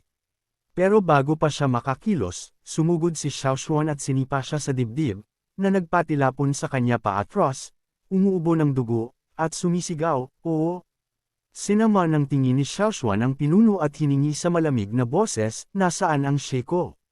Ang pinuno, na nakahiga sa ilalim ng mabigat na sapatos ni Xiaoshuan na may mukhang puno ng pawis, ay blanko na nagtanong, "Shi? Ano yun? Wala akong alam." "Xiaoshuan, ang Bu Upper Kingdom ko at ang Grand Qin Upper Kingdom mo ay walang alitan, bakit mo kami pinipilit ng ganito?" Bahagyang inalis ni Xiaoshuan ang kanyang paa mula sa mukha ng pinuno, ngunit ang kanyang boses ay nagninangas pa rin, ang kanyang galit na tono ay may banta. "Ha! Ang aura ng Sheiko ay malinaw na nandito sa palasyo ng Baihu Kingdom mo. Kung ayaw mong magsalita," huminto siya, nakatitig ng matalim sa pinuno, at binigyang diin ang bawat salita, "Mahusay. Kung ganun, dudurugin ko ang palasyong ito at buburahin ang Bu Upper Kingdom mo sa ibabaw ng lupa ngayon din." Ang mukha ng pinuno ay nanigas, nanlaki ang kanyang mga mata sa takot, at nanginginig ang kanyang labi. Isa sa mga opisyal ng pinuno, na namumutla sa takot, ay gumapang at nagpaalala sa kanya, "Kamahalan, ang Xiaoshuan na ito ay pinatay si Jinshu ng Lion Upper Kingdom noon. Sinipsip niya ang lan sa Grand Qin Upper Kingdom sa isang galaw. Kaya niya talagang gawin iyan. Mangyaring isipin ninyo ng mabuti. Nakilala mo na ba ang taong sinasabi niya?" Sumulyap ang pinuno kay Xiaoshuan, mukhang nag-aalinlangan at nagdududa. "Well," sinipa siya ni Xiaoshuan, na nagpatambo sa kanya, "at Yumangal, sabihin mo na." Ang pinuno ay sumigaw sa sakit nang bumagsak siya sa likod, nagpapanik at sumisigaw, "Oo. Sige sige, magsasalita ako, sasabihin ko na ngayon din." Naalala niya ang sandali nang siya ay nakasakay sa kabayo at ang kanyang tauhan ay bumalik para magulat. Ang kanyang boses ay nanginginig, "Kahapon, nagdala ako ng mga tao para mangaso, pero sa daan pabalik sa kabisera, nakita ko ang dalawang nakamamanghang dilag na nakahiga sa ilalim ng puno. Lalo na ang babae na tinatakpan ng kanyang mukha ng manipis na belo ay napakaganda." Naisip ng pinuno ang magandang mukha ni Xiaoshuan, hindi maitago ang kanyang paghanga. "Masasabi mong isang makalangit na dalaga na bumaba sa mundo. Hindi pa ako nakakita ng babaeng ganoon kaganda sa buong buhay ko." Sa sandaling iyon, sobrang nabighani ako na nawala sa isip at hindi na inalala ang pinagmulan ng dalawang tao. Kaagad akong nag-utos na ibalik sila sa palasyo, na nagpaplano na hintayin silang magising at gawin silang mga kabit. Naalala ang eksena ng mga bagay na nabasag sa kanila, biglang naging sentimental ang boses ng pinuno. Hindi inaasahan, sinabi ng dalawang babae na sila ay mula sa Hongmang sect ng Grand Qin Upper Kingdom, at kahit na saliado ang kanilang cultivation, ang kanilang mga personalidad ay labis na matigas. Mas gugustuhin pa nilang mamatay kaysa sumuko. Naalala pa rin ng pinuno ang mabangis na hitsura ni Liu Maiker at ang kanyang mga salita noon, "Umalis ka. Kung manggahas ka pang humakbang, hindi ako magiging magalang." Kinakabahan na tiningnan ng pinuno si Xiaoshuan at tapat na nagtapat, "Kaya, orihinal kong planong dumiretso na lang sa bridal chamber, ngayon." Nagalit si Xiaoshuan nang marinig ito. Hindi niya kinaya at sinipa siya palabas ng palasyo. "Gusto mo ring kumanta?" Tumayo ang pinuno, nagpaplanong ipahayag ang kanyang pagsisisi at nagmamadaling sinabi, "Tama, tama, tama. Ako, personal kong dadalhin si Xiaohui para makilala si Consort Li, ay hindi, para makilala ang dalawang mararangal na tao." Dahil dito, halos tumalon ang matandang lalaki, umikot, at sumigaw sa katulong sa palasyo, "Bakit ka nakatayo dyan? Dali, ipakita mo sa amin ang daan." Pero biglang pinagsalikop ng katulong ang kanyang mga kamay, mukhang nag-aalala, at nauutal, "Kamahalan, hindi ko pa naisusumite ang ulat. Kaninang umaga, may dumating mula sa palasyo ng prinsipe ng Corona at sinabi na ang dalawang babaeng ito ay may hindi malinaw na pinagmulan at baka mga mamamatay tao sila. Gusto nilang ibalik sila sa palasyo ng prinsipe ng Corona para imbestigahan ang kanilang pagkakakilanlan." Naging mapatla ang mukha ng emperador nang marinig iyon. Nagpanik siya at sumigaw, "Ano?" Kaagad na dumilim ang mukha ni Xiaoshuan, pero wala siyang sinabing anuman. Kasabay nito, sa palasyo ng prinsipe ng Corona, sa loob ng isang masikip na silid, si Liumir ay nakahiga ng walang malay sa isang kama na gawa sa kawayan, nakapikit ang mga mata. Samantala, si Xiaoshuan ay nakaupo, sinusuportahan ang sarili gamit ang kanyang mga kamay sa likod, mukhang tuliro, balisa, at hindi mapakali. Ang prinsipe ng korona ng Baihu Upper Kingdom, na gusot ang mga damit, ay dahan-dahang lumapit. Tinitigan niya si Xiaoshuan na may mulalaswang mata, nakangiti at nanunukso. Hey, kagandahan, huwag kang balisa. Hindi ako tulad ng matanda ko na hindi pinapahalagahan ng isang bulaklak na tulad mo. Tiyak na itatrato kita ng maayos. Nakaramdam si Xiaoshuan ng hindi pagkapanatag, nagngingit-ngit ang mga ngipin, at hinamon siya, anong ginawa ng mga tao mo sa amin ngayon? Casual na hinayla ng prinsipe ng korona ang kwelyo ng kanyang damit, inilalantad ang bahagi ng balat at tumawa ng may kabastusan, sinong nagsabi sa iyo na maging ganun ka Bangges? Ayaw mo man lang akong hawakan. Kinailangan ng prinsipe na ito na gumamit ng ilang espesyal na paraan.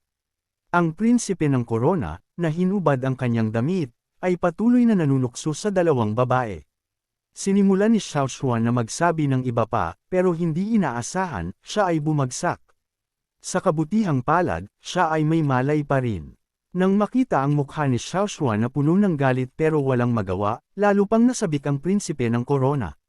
Ang makita ang isang dilag na tulad mo na namumula ng ganito ay sulit na ipagpalat sa aking buhay. Halika rito, kagandahan ko. Nang matapos niya ang kanyang mga bastos na salita, sumugod siya patungo kay Xiaoshuan, na naging dahilan para magngingit-ngit ang mga ngipin nito at sumigaw sa galit, ikaw. Biglang pumasok ang isang higanting kamay na parang multo mula sa labas at sinampal ang prinsipe ng korona, na nagpatilapon sa kanya. Kasabay nito ay ang galit na boses ng isang tao, kung gayon, mamatay ka.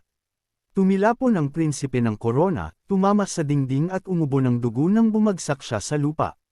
Sinikap niyang tumayo at galit na sumigaw, sino ang nang-ahas na pasukin ang palasyo ko?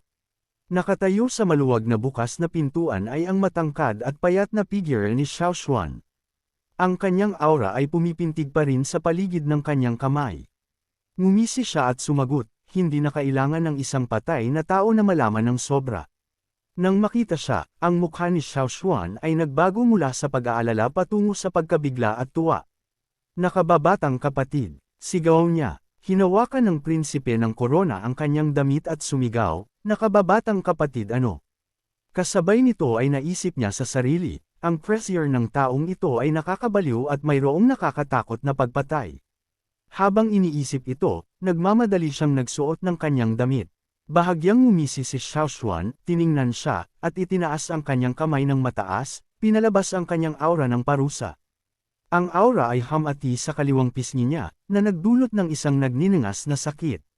Sinama ng tingin ng prinsipe ng korona at Yumangal, paano ka nang ahas? Nang ahas kang maging ganun ka walang galang sa prinsipe na ito. Walang sinabi si Xiaoshuan, ngumiti lang ng bahagya at lumakad patungo sa kanya, na nagpautol sa kanya sa takot, bakit, huwag kang lumapit pa. Tiningnan ng prinsipe ng korona ang taong nasa harapan niya ng tahimik.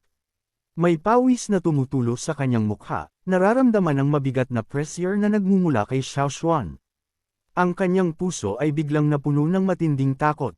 Sa ganitong kalapit na distansya, naisip niya, ang nakakatakot na pagpatay ay tumatama sa mukha ko. Ito ay parang isang mabangis na lobo na nakatitig sa biktima nito. Habang iniisip ito, sumulyap siya kay Xiaoshuan ng may mga matang nagpapanik. Nakaramdam siya ng lamig na bumabalot sa kanyang likod, lumuhad sa harap ni Xiaoshuan, at nagtanong sa nanginginig na boses, sino ka ba talaga? Tiningnan ni Xiaoshuan ang kanyang kaawa-awang kalagayan, na may bahagyang ngiti sa kanyang mga labi. Sumagot siya, kung gusto mong mamatay na alam kung sino ang pumatay sa iyo, narinig mo na ba ang pangalan na Xiaoshuan? Blanko na nakatitig ang prinsipe ng korona, na parang nakakita ng multo. Nauutol siya sa takot, si Xiaoshuan, ikaw ang state preceptor ng Grand Qin Upper Kingdom na si Xiaoshuan. Pagkatapos ay sinumpa niya ang sarili sa loob. Peste, paano ko hindi naisip iyan? Ang Xiaoshuan na ito, tulad ng dalawang babae, ay mula sa Hongmang sect. Habang iniisip niya ito, lalo pang nanginginig ang prinsipe ng korona. Yumuko siya ng malalim, nagpapakumbaba, at nagpapaliwanag, hindi pagkakaunawaan. Lahat ay isang hindi pagkakaunawaan. Ako, wala akong ginawa sa nakatatanda mong kapatid na Marshall. Biglang ngumiti si Xiao Xuan at binago ang paksa.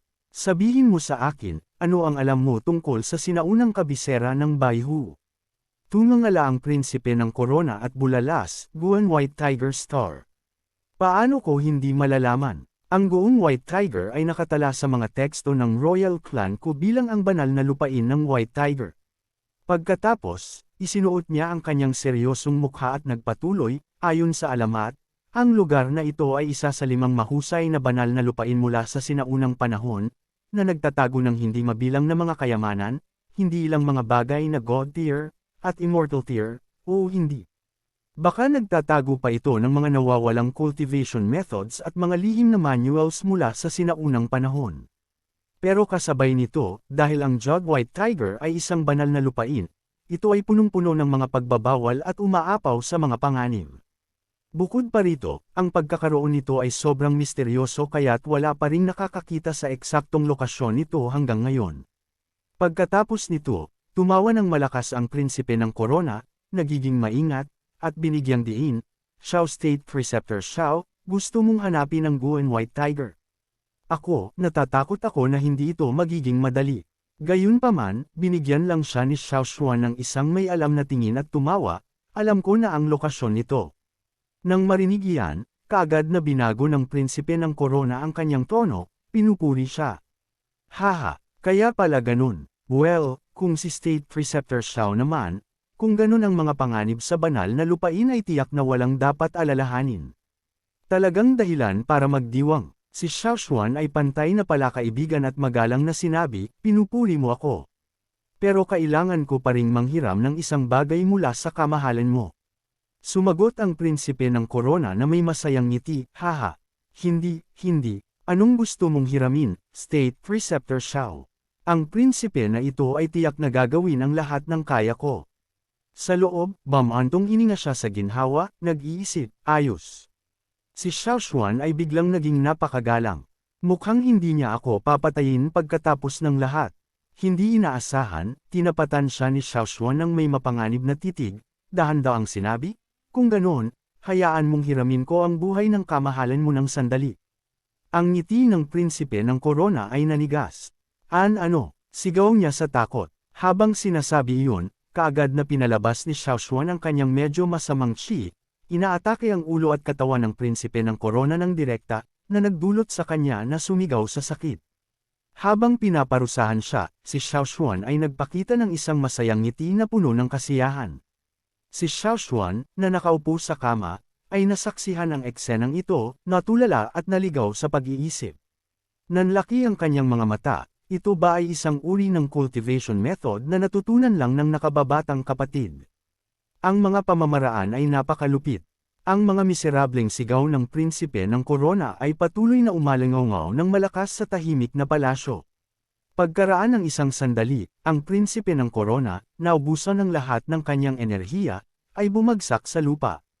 Ang kanyang mga mata ay nanlalaki at ang kanyang bibig ay nakabuka, mukhang lubhang nakakatakot. Tiningnan ni Xiao Xuan ang bangkay sa ibaba, ang kanyang boses ay malamig, walang emosyon, at mayabang, Hindi mabilang na mga dalubhasa sa mundong ito ang namatay sa kamay ko. Para sa isang katulad mo na mabanggit kasama nila ay isang biyaya mula sa gilid. Biglang mahina na tumawag si Xiao Xuan, nakababatang kapatid, ako. Hindi niya matapos ang kanyang mga salita dahil naramdaman niya ang kanyang katawan na unti-unting umiinit at nawawalan ng lakas. Bahagya siyang yumuko, sinusuportahan ang sarili sa kama, nagdadalamati sa loob. Ang sakit ng ulo ko. Ang isip ko ay tila umabot na sa hangganan nito. Sa sandaling ito, nagsimulang lumapit si Xiao Xuan kay Xiao Xuan. Iniabot niya ang kanyang kamay at itinaas ang maselang baba ni Xiao Xuan, tiningnan ang kanyang mukha na may mga patak ng pawis mula sa pagkapagod at dahan-daang sinabi, Senior Sister, hindi ka mukhang maayos. Binigkas ni Xiao Xuan ang pagtatasa ng may medyo malayong ekspresyon. Ang mga pisngi ni Xiao Xuan ay bahagyang namula at ang kanyang mga mata ay mabigat, na parang gusto niyang magsara. Kasama nito ay ang isang mahinang daing ng pagka-discomfortable. Nang tiningnan ng pamilyar na lalaki sa harap niya, isang malabo, nag-aalinlangang emosyon ang kumilos sa kanyang puso at bamulong siya, kakaiba, ilusyon ko ba ito? Bakit pakiramdam ko ang nakababatang kapatid sa harapan ko? Habang inoobserbahan ang bahagyang ngiti sa mga labi ni Xiaoshuan, ipinagpatuloy ni Xiaoshuan ang kanyang panloob na monologue. Bigla siyang naging hindi pamilyar. Ang mga linya ng taong nasa harapan niya ay biglang lumabo. Ang huling piraso ng lakas ay nawala, at si Xiaoshuan ay bumagsak sa gilid, walang malay, tulad ni Lear. Malamig na tiningnan ni Xiaoshuan ang dalawang babae na nakahiga ng walang malay sa kama, ang kanyang ekspresyon ay medyo walang pakialam at hindi mabasa. Ang mga hubad na paa ay naglalakad sa madilim na espasyo. Minulat ni Xiaoshuan ang kanyang mga mata at napagtanto na siya ay nakatayo ng hindi matatag, humihingal sa pagitan ng apat na magkakahalong blok. Isang pakiramdam ng pagkalito at takot ang bumalot sa kanyang kaluluwa, na nagdulot sa kanya na tumawag ng hindi sinasadya, nakababatang kapatid, nasaan ka? Umalik-alik ang boses ni Xiaoshuan mula sa kabilang panig, sumasagot, Senior Sister, nandito lang ako. Ibinabalik ni Zhuxuan ang kanyang mukha patungo sa boses. Ang kanyang mga mata ay nanlaki, humihiyaw sa tuwa, nakababatang kapatid. Pero kaagad pagkatapos nito, bigla siyang huminto, kumunot ang kanyang mga kilay, natulala, nanlalaki ang kanyang mga mata nang makita niya si Xiaoshuan na nakatayo sa di mabilang na madugong bangkay, ang dalawang kamay ay nakabitin na parang mga puppet, nakangiti ng kakaiba at nagtatanong, hinahanap mo ba ako? Nagbago ang eksena sa susunod na araw. Isang matalas na tili ng isang tao ang umalangaw sa ilalim ng malinaw na asul na langit na puno ng sikat ng araw, no. Biglang nagising si Xiaoshuan sa kama, ang mukha ay natuliro at nawawala. Pagkatapos, kriik, bumukas ang pinto. Ito ay si Xiaoshuan na may mga tuyong mantsa ng dugo sa kanyang dibdib. May daladalang puting mangkok na may dalawang kamay, mukhang nag-aalala. Shi, anong nangyayari? Hinawakan ni Xiaoshuan ang kanyang pisngi, medyo natuliro, at nauutol, wawala, masamang panaginip lang. Pagkatapos, teka, nasaan si Mirror? Naisip niya, bakit ako nagkaroon ng panaginip na iyon nang walang dahilan? Sumagot ang boses ni Xiaoshuan, kagigising niya lang, nagpapahinga pa rin. Napansin ni Xiaoshuan ang mangkok sa mga kamay ni Xiaoshuan. Ha? Anong yan, Xiaoshuan? Nagbigay ng banayad ng ngiti si Xiaoshuan. Nag-alala ako na si Shi ay balisan nitong mga nakaraang araw, kaya nanghiram ako ng kusina sa inn at gumawa ako ng kamong soup para sa iyo. Nang marinig iyon, hindi mapigilan. Ni Xiaoshuan na maantig, nagbulong sa sarili, ginawa pa niya ako ng kamong soup. Umupo si Xiaoshuan sa tabi ng kama, maingat na kumuha ng isang kutsara ng sabaw at sinubuan si Xiaoshuan, nagsalita ng mahina, Shi, uminom ka habang mainit pa. Nagbigay si Zuan ng mahinang, at pagkatapos ay nakaramdam ng pagiging salarin, sinisisi ang sarili. Noon, gusto ko lang maglabas ng galit para sa akin. Malamang na sobra lang ang iniisip ko dahil pagod ako nitong mga nakaraang araw. Napakabait niya sa akin, bakit ko siya pagdududahan? Biglang nanlaki ang mga mata ni Xiaoshuan, sumisigaw sa kanyang ulo, ha? Nang makita niya ang madilim na pulang mantsa ng dugo sa mga damit ni Xiaoshuan. Itinuro niya ang mga iyon, ang kanyang boses ay puno ng pag-aalala. Xiaoshuan, nasaktan ka, bakit ang daming dugo? Ngumiti si Xiaoshuan ng kalmado, nagpapaliwanag, Shi, huwag kang mag-alala ng sobra. Hindi ko dugo yan. Malamang na aksidente akong nadumihan ng dugo mula sa mga alipin sa palasyo ng prinsipe ng Corona. Sabi niya ng casual, pero si Xiaoshuan ay ganap na nagulat. Mayroon siyang hindi kapani-paniwalang natuliro na hitsura sa kanyang mukha, nauuto, anong? Pinatay mo ang lahat sa palasyo ng prinsipe ng Corona. Pero hindi naman ako sinaktan ng iba. Kumislap ang mga mata ni Xiaoshuan na may bahid ng mali siya, ang kanyang boses ay naging malamig at malupit. Mas mabuting pumatay ng 1,000 nang hindi sinasadya kaysa hayaan ng 300 na makatakas. Lahat ng taong ito ay nararapat na mamatay. Si Xiaoshuan ay blanko ang mukha, nakatitig ng matigas kay Xiaoshuan, nakaramdam ng kirot ng kalungkutan at nakipagtalo, pero. Pinutol siya ni Xiaoshuan nang may napakamapag-alaga at nag-aalalang kilos. Bakit hindi ka na umiinom, Shi? Hindi mo ba gusto? Itinago ni Xiaoshuan ang kanyang pagiging awkward sa isang matigas na ngiti, sumagot ng hindi tiyak, baka dahil kakagaling ko lang, wala akong masyadong gana. Pagkatapos ay nagtaka siya, speaking of which, paano mo nalaman na nasa Imperial Palace ako ng White Tiger Empire? Tumingin si Xiaoshuan sa malayo at sinabi sa kanya, seryoso, ang bandido na iyon ay nag-iwan ng isang sulat matapos kang kinidnap. Sa sandaling nakita ko iyon, kaagad akong umalis para habulin ka rito. Nagtatanong si Xiaoshuan, alam mo ba kung sino ang bandido? Hindi sinagot ni Xiaoshuan ang kanyang tanong, sa halip ay binago ang paksa. Oo, bago siya mamatay, binanggit ng prinsipe ng korona na ang White Tiger Ancient City ay isang banal na bulwagan na guho. Narinig mo yan, di ba? Ngayon na magaling ka na, bakit hindi natin puntahan at tuklasin? Binigyan siya ni Xiaoshuan ng isang naguguluhan na tingin, hindi sigurado kung ano ang sasabihin. Mukhang sobrang nasasabik si Xiaoshuan, nagsasalita ng patuloy, pero ang White Tiger Ancient City ay isang banal na lupain kaya't sobrang delikado. Kahit na may pagkakataon na makakuha ng ilang inheritance sa loob, marami pa rin tayong dapat pag-ingatan. Naalala mo iyan, di ba? Nanigas si Xiaoshuan sa loob ng ilang segundo, ang kanyang ekspresyon ay ganap na blanko. Pagkatapos ay kumalma siya at pinilit ang isang ngiti, sumasagot, oo, naalala ko ang lahat. Pagkatapos makuha ang kumpirmasyon ni Xiaoshuan, tumayo si Xiaoshuan, casual na inilagay ang mangkok sa isang kalapit na mesa, at mahina siyang pinaalalahanan, sige na, hindi mo dapat masyadong pagurin ang sarili mo ngayon kaya't hindi na kita guguluhin pa. Tandaan na inumin ang sabaw na ito. Aalis tayo maya-maya. Dahil dito, dumiretso si Xiaoshuan sa pinto. Pinanood siya ni Xiaoshuan na umalis, ang kanyang isip ay malinaw na puno ng mga alalahanin na hindi niya maintindihan. Pagkatapos, sina Xiaoshuan, at Lier ay nakatayo sa isang tigang na bundok. Si Leo Mikar ay nakatayo na nakakross ang mga braso, nagkomento ng walang gana. Ito ang White Tiger Ancient City na sinasabi mo. Mukhang ordinaryo lang. Tingnan mo ang pagitan ng dalawang bundok kung saan may mahinang kislap ng liwanag na lumulutang, sabi ni Xiaowan ng may kumpiyansa, kahit na hindi halata, malabo kong nararamdaman ang isang alon ng enerhiya doon.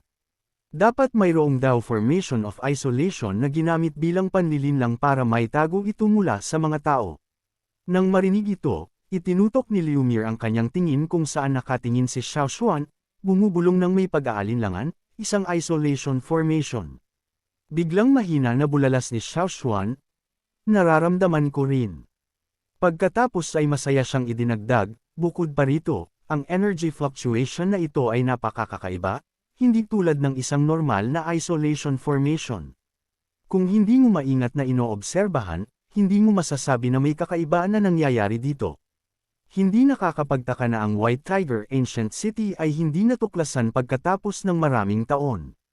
Ngumiti si Xiaowan, kinukumpirma na, tama iyan. Ang formation na ito ay binubuo ng 7,749 na iba't ibang formation na pinagsama-sama. Pero kung gusto nitong pigilan ako, iyon ay panaginip lang.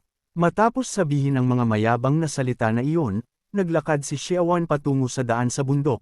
Ikinalat ang kanyang mga braso at nagsimulang magpalabas ng kanyang lumalakas na aura.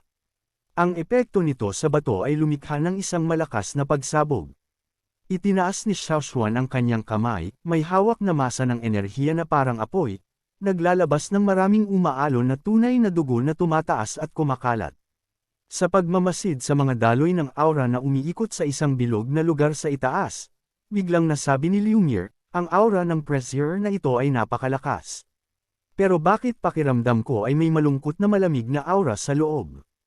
Pagkatapos ay hindi niya mapigilan na magtanong, hoy, kailan mo natutunan ang ganitong uri ng cultivation method, bastardo? Ipinagpatuloy ni Xiaowan ang kanyang palabas, nagpakita ng isang bahagyang masamang ngiti, wala lang naman talagang espesyal. Kailangan mo lang ang dugo ng prinsipe ng korona ng Buzan Kingdom bilang sakripisyo para masira ang formation na ito. Naalala ni Zuxuan ang nakakatakot na eksena ng pagkuha ng dugo noong araw na iyon, napagtanto sa kanyang isip, kaya pala siya kumukuha ng dugo noon. Mukhang pinlano na niya ang lahat ng ito. Maya-maya pa, isang gintong spirit stone na puno ng lingxi ang lumitaw. Nanlaki ang mga mata ni Liu Meiker habang sumisigaw sa gulat, ang Lingqi ay sobrang siksik. Ito ay isang formation spirit stone partikular para sa pag-iimbak ng enerhiya ng formation. Pagkatapos ay isang serye ng malakas na pagsabog ang nagpagalaw sa lupa. Ang formation barrier ay nabasag sa hindi mabilang na mga piraso na parang isang basag na salamin, kasama ang pagtaas ng mga kakaibang sinaunang karakter. Mabilis na lumingon si Lear para suportahan si Jukuan para hindi siya matambak, nagpapahayag ng kanyang pag-aalala, "Shifu, mag-ingat." Makalipas ang isang sandali, ang dalawang babae mula sa Hongmang sect ay natulala sa pinagmulan ng kaguluhan. Doon, isang pinto na parang isang higanting pagpipinta ang nakasuspine sa ere na may misteryoso at nakakubling mga pattern na nakatago sa loob. Sina Zuquan at Liumi ay natulala. Holy Land Ruins, bulalas nila. Nagsimulang ipaliwanag ni Xiaoshuan ang mga detalye ng mga guho sa loob ng pagpipinta. Ang sinaunang Holy Land ay hindi lang basta isang lugar sa Hong Kong continent. Ito ay mas tulad ng isang malayang binuo na espasyo. Sa ganitong paraan, hindi lang sinisigurado ang kaligtasan ng Holy Land kundi na-optimize din ang cultivation environment. Masiglang lumipad si Xiaowan sa ere, idinagdag na may ngiti. Ang Holy Land na ito ay dapat na binuo ng isang Taoist immortal ng kaligrapya at pagpipinta noong sinaunang panahon. Naglalaman ito ng walang katapusang mga misteryo, hindi isang bagay na maiintindihan mo ng mabilis. Kaya na, mahina na sinabi ni Zuxuan, nakatingin sa isang lugar na may nag-iisip na ekspresyon. Makalipas ang isang sandali, inabot niya ang likod niya, palihim na naglalabas ng isang bahid ng kanyang aura, iniiwan ito sa isang kalapit na damo. Pagkatapos ay dinala niya si Liu Meiger sa lihim na realm sa pamamagitan ng pagpipinta. Matapos silang dalawa ay pumasok, mayroong kalusko sa labas habang ang ilang mga figure ay naglagay ng mga anino sa damo, sinundan ng isang boses na nag-uutos. Sundan sila ngayon din, sa loob ng pagpipinta ay ang eksena ng isang misteryosong kuweba, kasama ang presensya ng tatlong tao, sina Xiaoshuan, Zuquan, at Liumi. Sa pagtingin sa paligid, mahina na nagsimulang suriin si Liu Meiker. Hindi ko inaasahan na mayroong isang misteryosong kuweba sa loob ng pagpipinta na ito. Hindi ba ang mga pattern na ito sa mga dingding ay pareho sa mga pattern sa scroll na pinasukan natin? Biglang lumiwanag ang mga mata ni Xiaos habang bulalas niya. Nang makita niya ang isang espada na nakatayo ng pabaligtad sa isang bato. Ang dulo nito ay nakaturo pababa, naglalabas ng isang nagniningas na liwanag. Nakatitig ng matalim si Lear sa espada. Pagkatapos ay bigla niyang sinabi kay Xiaoshuan, anong klaseng espada yan? Sa mga tuntunin ng material at ang aura na nilalaman nito, malayo itong nalampasan ang ordinaryong heaven-grade Dharma treasures. Mayroon din itong pagkakahawig sa Qing Wuang sword mo. Si Xiaoshuan ay halatang nagulat sa obserbasyon ni Liu Meier at hindi sinasadyang inabot para hawakan ang espada, nagtatanong na may masayang ngiti. "Oh, ang Qing Wuang sword ko ay may ganoon din na kapangyarihan." Bahagyang huminto si Liu Meier, nakatingin kay Xiaoshuan ng may pagdududa, at mahina siyang sinaway, "Oo naman." Pero biglang pinutol ni Jukuan ang mga salita ng kanyang disipulo. Ang kuweba na ito ay dapat na ang pasukan sa Holy Land, at sa tingin ko, ang espadang ito ay ang susi para buksan ito. Ang pinakamahalagang bagay ngayon ay ang hilahin ito at bigyang kahulugan ang mga lihim ng iba pang mga rune sa espada. Nang marinig ito, ibinaling ni Xiaoshuan ang kanyang mukha at ngumiti ng maliwanag sa pagkumpirma. Ang nakatatandang kapatid na Marshall ay ganap na tama. Ganoon din ang tingin ko. Pinagsalikop ni Lear ang kanyang mga kamay, nag-aalala na nagmamadali. Kung ganon, ano pa ang hinihintay natin? Dali, buksan natin. Binigyan ni Zuquan ang kanyang babaeng disipulo ng isang mapagmahal na tingin, masayang sinabi, tama iyan. Paano, subukan mo. Isaalang-alang mo ito bilang isang karanasan. Baka ang taong personal na magbubukas ng pinto sa Holy Land ay makakuha ng isang espesyal na pagkakataon. Mukhang natuliro si Liu Meier, bumubulong, isang espesyal na pagkakataon. Narinig ni Xiaoshuan ang kanilang usapan at isang mapanlinlang na tingin ang kumislap sa kanyang mukha. Ngumiti si Liu Meier nang walang malay at sinabi, kung ganon, hayaan mong subukan ko. At naglakad siya pasulong, sabik na inabot ang espada. Biglang sumigaw ng malakas si Ziawan, teka. Pagkatapos ay mabilis na sumugod sa harap ni Lear na parang isang simoy ng hangin, na nagpagulat sa kanya habang nakatitig siya ng nanlalaki ang mga mata sa pagkalito. Pagkatapos ay nagsuot si Xiaoshuan ng isang tuso ng ngiti at nagdahilan. Ang espadang ito na siyang susi para buksan ang pinto sa Holy Land ay hula lang natin.